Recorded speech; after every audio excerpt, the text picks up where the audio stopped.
Sir के साथ bond अगर देखा जाए तो एक एक बड़े भाई और फादर फिगर के बीच का कुछ था. So we cannot cross that line. Yet he was very inviting in his own space कि यार यू गाइज आर बडीज. वो होता तो I think he had all the ingredients to be sitting here on this chair. But उसकी बेवकूफ़ी और मेरी किस्मत कि वो पहले हफ्ते में ही निकल गया. And somebody who does not know how to handle the success, somebody who does not know how to behave in front of an audience, an elderly person, an anchor. गलत हो रहा हूँ क्योंकि मैं तो इसी लाइन में हूँ ना जिस लाइन में मुझे होना है. मैं कोई टिकटिंग नहीं कर रहा, कहीं कलेक्टर नहीं बना हुआ, कहीं डेस्क जॉब पे नहीं हूँ जहाँ पे मेरे को एक्टिंग करनी थी और मैं यहाँ आ गया. मैं तो इधर ही हूँ. अब आज मिले, कल मिले मौका, परसों मिले, उसकी बात है ना सिर्फ. सो माइंड ब्लोइंग जर्नी रही है. इतनी ज़्यादा मज़ेदार और उम्दा रही है कि मैं रिक्वेस्ट कर रहा हूँ कि अगले साल फिर से ले चलो, बेशक फ्री में ले चलो, बस ले चलो. और फील मैं अभी तक फील कर नहीं रहा हूँ कुछ कि मैं जीत गया हूँ अभी तक. जैसे कहते हैं ना, एक जैन मोड, एक सुन्न सा फील कर रहा हूँ मैं कि ये सच्ची में हो गया है मेरे साथ. एनिमल स्टंट्स में डरा तो बहुत हुआ था मैं, बट लकीली बच गया. किसी ने काटा कूटा कुछ नहीं किया, सो बच गया उसमें. बट करंट बहुत ज़बरदस्त लगता है भाई, कुछ भी कहो. जैसे बड़ा भाई छोटा भाई टाइप हमेशा. इज़ अ वेरी इंसान बहुत अच्छा है, प्यार करने वाला है, फैमिली ओरिएंटेड है. He knows how to handle success. Social media में बड़ा एक्टिव है यार, बड़ा सब कुछ सिखाता रहता है वो. So he is very supportive of me also. तो मेरे को उसके साथ बहुत अच्छा लगा वो करके. आई थिंक मेरे को यंग एज में इतनी सक्सेस मिल जाती तो मैं शायद इतना अच्छा इंसान नहीं बनता जितना वो हैंडल कर रहा है जिस तरह से. तब अब इसका आंसर पूछोगे तो कोई भी ऐसा नहीं था जो बोल रहा था कि अरे हम नहीं करेंगे, हमसे नहीं होगा. और सबकी एक बहुत ज़बरदस्त स्ट्रेंथ थी और सबकी एक बहुत ज़बरदस्त वीकनेस थी.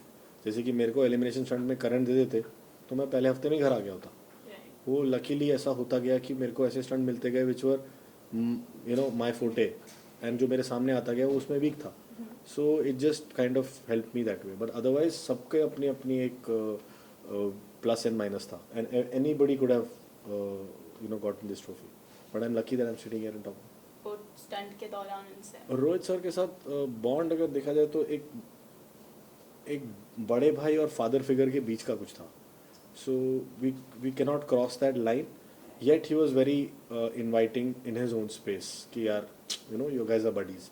जितना एक बड़े भाई या एक फादर फिगर करते हैं ना. But after a point it was he was also a mentor. He is running a show. He cannot इतना भी घुल मिल नहीं कर सकते वो किसी से कि हम फैल जाएं, और इतना भी दूर नहीं जाते थे हमसे कि हम डिटैच रहें. So it was he was handling some kids. And with me, मैं अपना पर्सनल बता रहा हूँ कि मेरे साथ ऐसा ही था कि यार he is a good contestant, doing well, speaks when needed and speaks okay जब जब चाहिए हो. So and he kind of supported me in every stunt, in every thing that I was doing. And he was very ताली बजाते थे जब अच्छा करता था. थोड़े से वो हो जाते थे कि अरे यार तू बेटर कर सकता था. सो उनसे बहुत कुछ सीखने को मिला. एक तो विनम्र रहना, पेशेंस, और इतना बड़ा स्टैचर पे रह के भी अपने आप को कैसे कैजुअल रखना. आई थिंक ये पूरे बॉलीवुड में ये चीज़ है ही है कि वो they carry their success on the sleeve. कि कोई बात नहीं, हम हैं बहुत ज़्यादा, लेकिन we gel with everybody. They understand the middle class और द लोअर मिडिल क्लास, उनकी पर्सनैलिटी और वो सब. And they because also they are coming from somewhere below. So mind से अभी भी वहीं है मेरे हिसाब से, सपोर्टिंग द लोएस्ट पर्सन. वो होता तो I think he had all the ingredients to be sitting here on this chair. But उसकी बेवकूफ़ी और मेरी किस्मत कि वो पहले हफ्ते में ही निकल गया. And somebody who does not know how to handle the success, somebody who does not know how to behave in front of an audience, an elderly person, an anchor, जो बाकी लोग हैंडल कर सकते थे. It was a stunt based show.